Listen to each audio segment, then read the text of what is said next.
اعوذ باللہ من الشیطان الرجیم، بسم اللہ الرحمن الرحیم۔ میں ہوں زہر احمد خان اور آپ دیکھ رہے ہیں میرا فیس بک اور یوٹیوب چینل ابلاغ ٹی وی اور میرا فیس بک پیج UK پوائنٹ۔ ہم آپ کو شروع سے ایک بات بتا رہے ہیں کہ یہ جو سانجے کی ہانڈی ہے یہ چوراہی میں پھوٹنے جا رہی ہے اور اب وقت آ گیا ہے، ان میں پھوٹ پڑ چکی ہے۔ نون لیگ جو مطلق العنانیت چاہتی تھی اس کو وہ منزل حاصل نہیں ہو پا رہی ہے۔ استحکام پاکستان جو ہے ان کے گلے میں ہڈی کی طرح اڑ چکی ہے۔ یہ اس کو سیٹیں دینے کے لیے راضی نہیں ہے، فضل الرحمان کو اتنی سیٹیں دینے کے لیے راضی نہیں ہیں۔ اب ان کا مسئلہ یہ ہے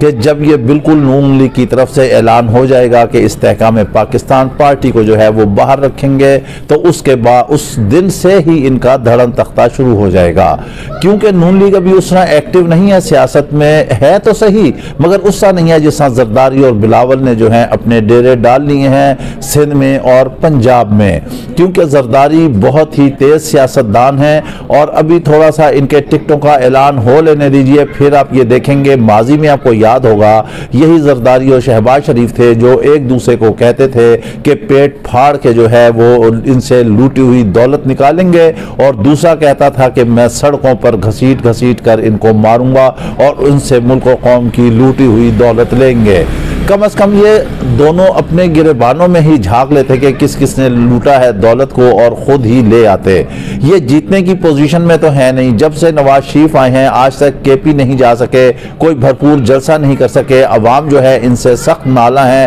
سخت ناراض ہے، وہ انتظار کر رہی ہے کہ 8 فروری آئے تو جو ہے ان سے ووٹ کے ذریعے بدلہ لیا جائے۔ نواز شریف چونکہ یہ سمجھ رہے ہیں کہ وہ جن کندھوں پر بیٹھ کر یہاں آئے ہیں سوار ہو کر کے وہ وزیر اعظم ہوں گے، مگر وہ بے اختیار وزیر اعظم ہوں گے۔ وہ جگہ جگہ سیاسی بھیک مانگنے جا رہے ہیں، کبھی اس در کبھی اس در کبھی در بدر، بس یہی ان کے حالات ہیں۔ اگر نون لیگ اتنی مقبول ہوتی عوام میں اور قوم میں اتنی مقبول ہوتی تو ان کے آنے کے بعد ہی عوام کا ایک جم غفیر ان کا استقبال کرتا، وہ بھی نہیں کیا۔ مینار پاکستان پر جو انہوں نے جلسی کی وہ بھی ناکام ہوئی، اس کے بعد پھر انہوں نے جلسہ کیا، خالی کرسیوں پر جھنڈے لگا دیے، وہ بھی ناکام ہوئی۔ اب یہ جو کاغذات جمع کرانے جاتے ہیں اور جو لوگ ان کے سواگت کرتے ہیں، جہاں نکلتے ہیں گاڑیوں پر حملہ کرتے ہیں، مارتے کوٹتے ہیں، برا بھلا کہتے ہیں، ابیوزنگ لینگویج استعمال کرتے ہیں، یہ تو ان کی پاپولیرٹی ہے۔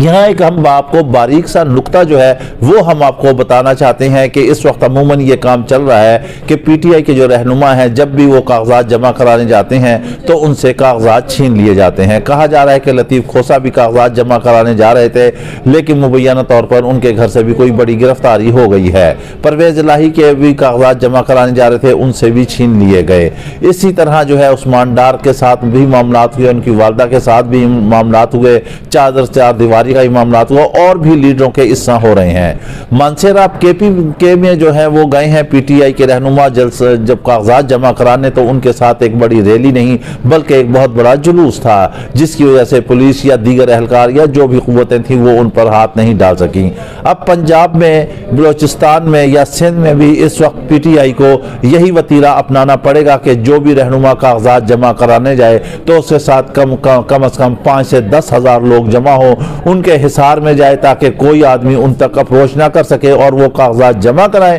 اور کاغذات جمع کرا کے ہنسی اور خوشی واپس آ جائے۔ جو ہم باریک سا نقطہ یہ کر رہے تھے کہ یہاں یہ بھی دیکھنے کی چیز ہے کہ گو کے الزام دیتے ہیں سارے کے کاغذات چھینے گئے، مگر کیا کہیں گے کوئی ایسا ڈرامہ تو نہیں رچایا جا رہا کہ کہہ دیں کہ کپتان کی نظر میں سرخرو بھی ہو جائیں کہ کاغذات بھی جمع کرائے تھے اور ساتھ ہی اپنے بندے بھی بھیج دیں اور وہ کاغذات چھینے اور پھر آرام سے آ جائیں۔ پرویز الہی کے جب کاغذات جمع کرانے کے لیے گئے تو ایک شخص آیا جس نے جیکٹ پہنی ہوئی تھی، اس نے کاغذ چھینے، وہ کاغذ چھیننے کی اس کی کوشش تھی مگر وہ کامیاب نہیں ہوا، لیکن وہ خواتین جو ہیں وہاں سے واپس آ گئی اور واپس آتے ہوئے انہوں نے کہا کہ ہم کاغذ ہی نہیں جمع کراتے، آخر یہ کیا وجہ ہے؟ انہیں واپس جانا چاہیے تھا، دوبارہ کاغذ جمع کرانے چاہیے تھے۔ یہ معاملات دیکھنے کی ضرورت ہے یہ ایک باریک سا نقطہ مگر یہ دیکھنا ہوگا کہ یہ کیسے ہے